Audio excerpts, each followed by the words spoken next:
Hello everyone, क्या हाल है मेरा लाल। तो जैसे कि मैंने पिछले वीडियो में बात किया था, हमने इंट्रोडक्शन देखा था अपने सिलेबस का कि सिलेबस में हम लोगों को क्या क्या पढ़ना है। और आज मैं स्टार्ट करने जा रहा हूं अपना सिलेबस। मैंने आपको पिछले क्लास में बताया था कि हमारा जो पहला चैप्टर है दैट इज कैलकुलस, उसका नाम क्या है, कैलकुलस है। तो फर्स्ट चैप्टर हमारा बाबू कैलकुलस है और इस कैलकुलस में हम स्टार्ट करने जा रहे हैं। कैलकुलस के अंदर बेसिकली फर्स्ट यूनिट में जो हम लोगों को पढ़ना है डिफरेंशियल कैलकुलस मैथ्स 2 में, ये मैथ्स 2 की वीडियो है।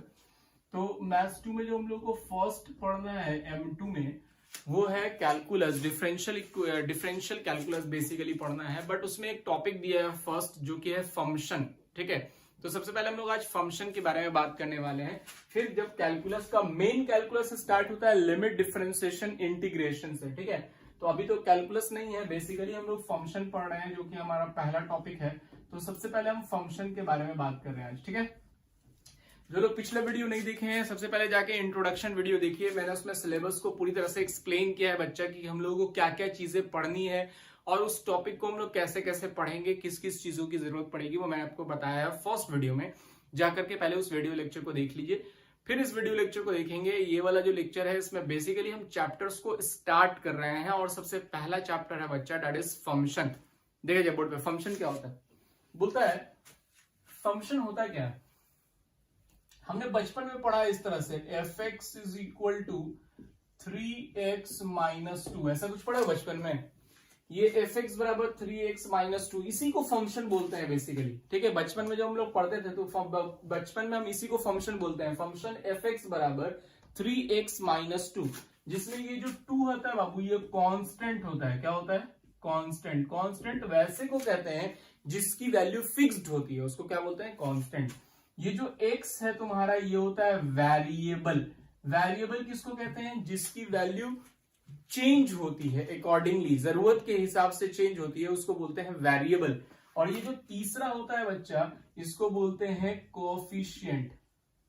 ठीक है, कोफिशिएंट किसको बोलते हैं, वैसा कांस्टेंट जो वेरिएबल के साथ होता है। तो बचपन में हम लोगों ने इस तरह के फंक्शन को पढ़ा है कि इसमें x की जगह अगर हम 1 रखते हैं तो जहां जहां x है वहां 1 रखेंगे। यहाँ x है तो 3 इंटू 1 माइनस 2 डेट इज हो गया 1।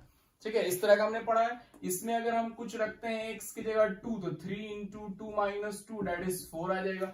तो ये फंक्शन बेसिकली f(x) माइनस 2, अगर यहाँ पे कुछ भी ले सकते हैं, मान लो 5x प्लस 2, 7x माइनस 3, कुछ भी ले सकते हैं। तो बेसिकली फंक्शन कहते हैं इसको जिसमें एक कोफिशिएंट वेरिएबल और कांस्टेंट होता है, यानी जिसमें हम कुछ भी वैल्यू रखते हैं तो कुछ मिलता है। यानी x की जगह 1 रखा तो f(x) की जगह हम लोगों को कुछ मिला, x की जगह 2 रखा तो f(x) की जगह कुछ मिला। इसको हम लोग बचपन में जब हम लोग स्टार्ट करते हैं 6, 7, 8 से मैथ्स पढ़ना, तो वहां पर ये फंक्शन के बारे में हम लोग जानते हैं।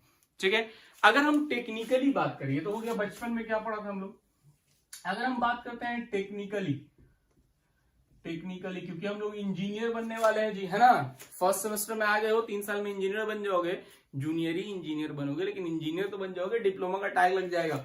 तो टेक्निकली कैसे डिफाइन करते हैं इसको बात करते हैं। हर चीज टेक्निकली कैसे होगा और उसका टेक्निकल क्या इंप्लीमेंट है ये भी पढ़ना जरूरी है। तो टेक्निकली कैसे डिफाइन करते हैं, बोलता है function is technically defined as a machine. कैसे डिफाइन करते हैं, एक मशीन के द्वारा। बोलता है function acts as a machine, ये मशीन का साइन है।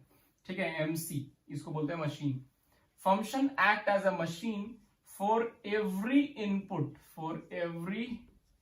Input there is certain output. हर एक इनपुट के लिए कुछ ना कुछ आउटपुट होगा, उसको बोलते हैं फंक्शन। जैसे देखो, जैसे ये मशीन है, मशीन बेसिकली होता है क्या, वो मशीन किसको बोलते हैं, मशीन बोलते हैं उसको जो हमारी डेली जरूरत को पूरा करे और कुछ इनपुट लेके कुछ आउटपुट दे। कोई भी मशीन बिना इनपुट के काम करती है, जैसे आपका बाइक पे आप क्या डालते हो, पेट्रोल डालते हो इनपुट, तो आपको आउटपुट क्या मिलता है, बाइक रन करती है। जैसे लाइट है, लाइट में क्या होता है, आपने इलेक्ट्रिसिटी दिया, इलेक्ट्रिसिटी इनपुट हुआ तो आपको लाइट एज अ आउटपुट मिलता है। उसी तरह से पंखा क्या होता है, आपने इलेक्ट्रिसिटी दिया, इनपुट गया और आउटपुट में आपको क्या मिला, रोटेशन, जिससे आपको क्या मिलता है, हवा मिलती है। तो उसी तरह से मशीन भी जो फंक्शन जो है वो मशीन की तरह एक्ट करता है। जैसे मान लो मशीन इसमें लगा हुआ है कैसा, एफ एक्स बराबर एक्स प्लस 1 का मशीन फिट है। जैसे पंखा में मशीन फिट है कि रोटेट करेगा, लाइट में मशीन फिट है कि ग्लो करेगा, उसी तरह से अगर किसी मशीन में एफ एक्स बराबर एक्स प्लस 1 फिट है, इसमें हमने इनपुट 1 डाला तो आउटपुट मिलेगा 2, इनपुट डालेंगे 2 तो आउटपुट मिलेगा 3, यहाँ 2 + 1 3 हो जाएगा। फिर हम यहाँ इनपुट डाला 3 तो यहाँ मिलेगा आउटपुट 4। अब अगर फंक्शन का मैकेनिज्म चेंज कर दीजिए तो इनपुट डालिएगा कुछ तो आउटपुट मिलेगा कुछ। तो basically function act as a machine, for every input there is certain output. समझ में आ रही बात? फंक्शन को कैसे डिफाइन करते हैं? कोई दिक्कत है किसी को? चलिए, ये तो हो गया मेरा बचपन का डिफिनेशन और ये हो गया टेक्निकल डिफिनेशन, जो हम लोग टेक्निकल इंजीनियर होने के नाते हम लोग डिफाइन कर रहे हैं, that is technical definition. And this is हो गया हमारा क्या, बचपन का डिफिनेशन। अब बच्चा हम लोग पढ़ेंगे मैथमेटिकल डिफिनेशन। इस लेवल पे हम लोग मैथमेटिकली कैसे डिफाइन करेंगे उसके बारे में मैं बात करूंगा आपसे। थोड़ा बढ़िया से कंसंट्रेट करके समझिएगा, पूरा समझ में आएगा, ध्यान दीजिएगा, ठीक है। मैथमेटिकली कैसे डिफाइन करते हैं, बोलता है function, a function F A to B is defined as the relation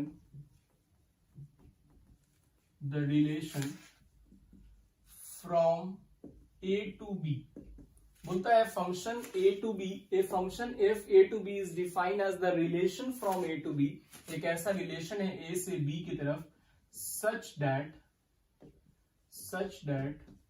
all the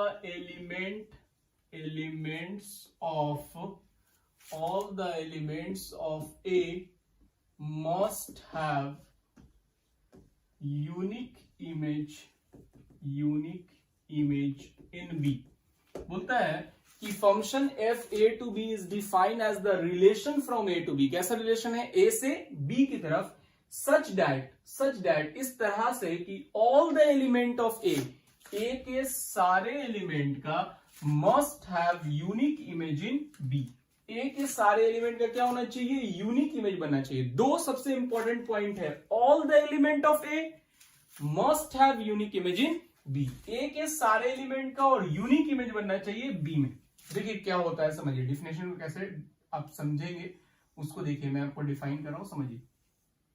this is arrow diagram, इसको हम लोग क्या बोलते हैं? Arrow diagram. बच्चा मेरा ये ए है और ये बी है, तो ये फंक्शन कैसा है? ए से बी की तरफ है, ठीक है। ये दिया हुआ 1 2 3 4 5 6 7, यहां दिया हुआ 1 2 3 4 5 6 7 8। बोलता है कि जैसे मान लो ये फंक्शन जो है ये एफ एक्स बराबर एक्स प्लस 1 का फंक्शन है, तो मेरा लाल एक्स की जगह 1 रखोगे तो क्या मिलेगा? 2 मिलेगा। या 1 रखो, 1 + 1 दैट इज 2। फिर 2 रखोगे क्या मिलेगा? 3 मिलेगा। 3 रखोगे क्या मिलेगा? 4 मिलेगा। 4 रखोगे क्या मिलेगा? 5 मिलेगा। 5 रखोगे क्या मिलेगा? 6 मिलेगा। 6 रखोगे क्या मिलेगा? 7 मिलेगा। 7 रखोगे क्या मिलेगा? 8 मिलेगा।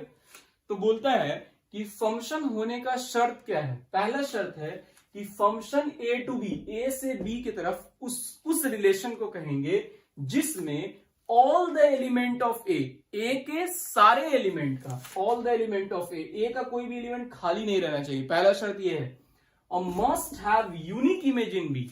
बच्चा मेरा यूनिक किसको बोलते हैं? यूनिक बोलते हैं ओनली वन को, यानी जो एक लौता हो, जिसके जैसा दूसरा कोई ना हो, उसको बोलते हैं यूनिक। जैसे ताजमहल, ताजमहल क्या है? ओनली वन है दुनिया में, दैट इज यूनिक है। तो यूनिक इमेज जो बनाता है उसको हम लोग कहते हैं ओनली वन को।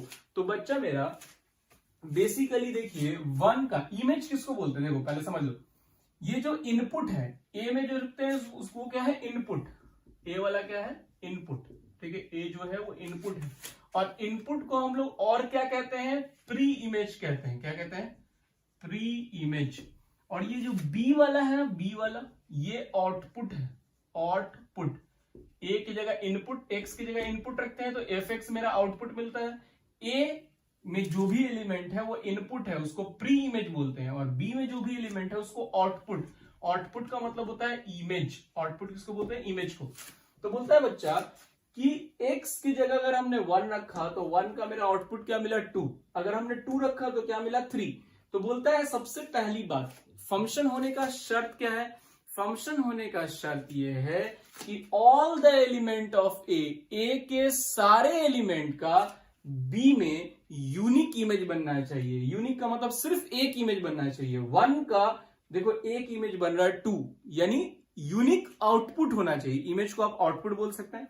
तो 1 का सिर्फ एक आउटपुट है 2 का सिर्फ एक आउटपुट है यानी इमेज है 3 का सिर्फ एक इमेज है 4। क्या 4 के अलावा कोई और इमेज बन रहा है? कोई और रिलेशन है? नहीं है। That's why it is called unique image और ये फंक्शन कहलाएगा। तो फंक्शन होने के लिए क्राइटेरिया आपको समझ में आया। पहली क्राइटेरिया है कि ए के सारे एलिमेंट का, दूसरी क्राइटेरिया है कि बी में क्या बनना चाहिए? यूनिक इमेज बनना चाहिए। तो पहले इसको छापिए, और छापने से पहले एक बात बताइए मुझे कि ये ए है और ये बी है। ए है, बी है, ए से बी कोई फंक्शन है, -2 -1 1 2 1 2 3 4, 2 का 4 -1 का 1 1 का 1 2 का 4। बताइए तो बाबू क्या ये फंक्शन है? ये दोनों criteria, all the element of A must have unique image in B, क्या ये फुलफिल कर रहा है? क्या ये फंक्शन है या नहीं है? सोचिए, पहले इसको छापिए और ये सोचिए क्या ये फंक्शन है या नहीं है। सोच के हमको बताइए। सोच लिया तो क्या लगा आपको? फंक्शन नहीं है। क्यों नहीं है? तो आपको क्या लगा कि ये फंक्शन क्यों नहीं है? क्योंकि ये यूनिक इमेज नहीं बना रहा है, ऐसा लग रहा है आपको? तो अगर आपको ऐसा लग रहा है कि ये फंक्शन नहीं है बिकॉज ये यूनिक इमेज नहीं बना रहा है, तो आपको गलत लग रहा है। Because yes it is a function, yes it is a function. अब बोलोगे बच्चा आप ही तो सर बताया था अभी कि यूनिक इमेज जब बनता है तो फंक्शन होता है, और आप ही बोल रहे हैं कि यूनिक इमेज बन ही नहीं रहा है तो फंक्शन कैसे हो गया? है ना जी। लेकिन हम तो बोल रहे हैं कि फंक्शन है, और हम ये भी बोल रहे हैं मेरा लाल कि ये यूनिक इमेज बना रहा है। ये फंक्शन भी है और यूनिक इमेज भी बना रहा है। अब बोलोगे साला मास्टर वो तो पगला हो गया है, अपने बोलता है कुछ, बोलता है कुछ। देखो कैसे बोलता है मेरा लाल, देखिए बढ़िया समझिए। सबसे पहला condition, all the element of A के सारे एलिमेंट का प्री इमेज बन रहा है, मतलब इमेज बन रहा है। सबसे पहला कंडीशन तो फुलफिल हो गया। दूसरा, यूनिक इमेज बनना चाहिए। -2 का देखो, -2 जो है उससे एक लाइन निकल रहा है 4 के पास, यानी -2 का सिर्फ एक आउटपुट है 4। क्या उसके अलावा लाइन कहीं और जा रहा है जी? -2 से जा रहा है? नहीं ना जा रहा है। तो -2 का सिर्फ 4 ही ना बन रहा है, तो यूनिक इमेज हो गया। उसी तरह से देखो, -1 का 1 के अलावा कोई और बन रहा है? नहीं बन रहा है, तो क्या होगा? यूनिक इमेज हो गया। 1 का देखो सिर्फ 1 बन रहा है, 1 के अलावा कोई और बन रहा है। अगर ये 1 के अलावा यहां से अगर यहां से 2 भी बन जाता तब ये यूनिक इमेज नहीं होता। लेकिन 1 का क्योंकि सिर्फ 1 बन रहा है, that's why it is a unique image. उसी तरह से 2 का सिर्फ 4 बन रहा है, 4 के अलावा कोई और नहीं बन रहा है, तो ये यूनिक इमेज है। मैंने बताया है आपको कि ए के सारे एलिमेंट का बी में यूनिक इमेज बनना चाहिए, मतलब हर इनपुट का यूनिक आउटपुट आना चाहिए। लेकिन मैंने आपको ये नहीं बताया, या ये कंडीशन फॉर्मूला में नहीं होता है कि इसका यहां पे 2 रिलेशन ना हो। ठीक है, बात समझ में आ रही है? एक से ज्यादा इमेज नहीं होगा, लेकिन एक से ज्यादा प्री इमेज हो सकता है। जैसे 4 का 2 प्री इमेज है, 2 इनपुट है, 4 का 2 इनपुट है, 2 प्री इमेज है। 4 का 2 प्री इमेज कौन है? -2 और 2, ये हो सकता है। ऐसा कोई शर्त तो मैंने नहीं बताया आपको, ऐसा कोई शर्त नहीं होता है। शर्त सिर्फ एक होता है कि -2 का 4 के अलावा कोई और नहीं बनना चाहिए। तो -2 का तो सिर्फ 4 ही बन रहा है, तो भैया मेरा कहां कुछ हुआ? तो दिस इज कॉल्ड फंक्शन। इसको हम लोग क्या बोलते हैं बच्चा? फंक्शन बोलते हैं। समझ में आ गया? आई होप आपको समझ में आ गया होगा फंक्शन किसको बोलते हैं। तो फंक्शन किसको बोलते हैं? फंक्शन उसको बोलते हैं जिसमें सारे एलिमेंट का, ऑल द एलिमेंट का सिर्फ और सिर्फ यूनिक इमेज बनता हो। ठीक है, छापिए फिर आगे बात करते हैं। चलिए आइए कुछ और एग्जांपल देखते हैं बच्चा। बताइए तो क्या है? फंक्शन है, दिया हुआ है एफ, यहां दिया हुआ है ए, ये दिया हुआ है बी, यहां से यहां जा रहा है, ए टू बी फंक्शन है। बोल रहा है 1 2 3 4 5 6 4 5 6 7 8 9 बोला है 1 का बन रहा है 6, 3 का बन रहा है 5, 4 का बन रहा है 7, 5 का बन रहा है 8, 6 का बन रहा है 9। इज इट अ फंक्शन और नॉट? सोचिए जरा, क्या ये फंक्शन है कि नहीं है? एक और देखते हैं। बोल रहा है कि ऐसा है -2 -1 1 2 1 2 3 4, ठीक है। फंक्शन है B2A। फंक्शन कैसा है? B2A। डायरेक्शन इस तरह दिया हुआ B2A। -2 का 4 बन रहा है, -1 का 1, 1 का 1, 2 का 4। क्या ये फंक्शन है? और क्या ये फंक्शन है? क्या आपको क्या लगा, ये फंक्शन है या नहीं है? आई होप आप समझ गए होंगे कि ये फंक्शन नहीं है। क्यों नहीं है बच्चा? मैंने फंक्शन का डिफिनेशन बताया, ऑल द एलिमेंट ऑफ ए का मस्ट हैव यूनिक इमेज। तो यहाँ पे 2 एक ऐसा है जो खाली रह गया, जिसका कोई भी इमेज बी में नहीं बन रहा है, तो no it is not a function. ये कोई फंक्शन नहीं है। अब आते हैं इसमें। बोल रहा बच्चा मेरा, क्या ये फंक्शन है? अब ये B2A है, B2A मतलब B इनपुट है और ये आउटपुट है, मतलब ये प्री इमेज है और ये इमेज है। तो बच्चा मेरा 1 का 2 इमेज बन रहा है, -1 1, और खाली भी है, दोनों क्राइटेरिया फुलफिल नहीं कर रहा है, तो no it is not a function. तो देखिए अभी जस्ट ऐसा वाला एक फंक्शन था और ये फंक्शन नहीं है। क्यों? क्योंकि उसमें साइन ऐसा था, इसमें साइन उल्टा है, इसलिए ये फंक्शन नहीं है और वो वाला फंक्शन था। तो आई होप फंक्शन का डिफिनेशन आपको क्लियर हो गया होगा। नेक्स्ट वीडियो में हम लोग मिलेंगे, अभी लगातार वीडियो आएगी डेली, तो नेक्स्ट वीडियो में जब हम लोग मिलेंगे तो पढ़ेंगे टाइप्स ऑफ फंक्शन। आज के लिए इतना ही, अभी आराम से पढ़ रहे हैं हम लोग, सब वीडियोस रेगुलर आएगी, ठीक है। अभी एक छोटा सा वीडियो था इंट्रोडक्शन का फंक्शन का, जिसमें मैंने आपको फंक्शंस के डेफिनेशंस के बारे में एक्सप्लेन किया। अगले वीडियो में हम लोग पढ़ेंगे फंक्शंस के टाइप्स और उसके बाद डोमेन और रेंज के बारे में बात करेंगे। ओके, आई होप आपको वीडियो पसंद आया होगा बच्चा। मिलते हैं नेक्स्ट क्लास में, तब तक के लिए टेक केयर, गुड बाय।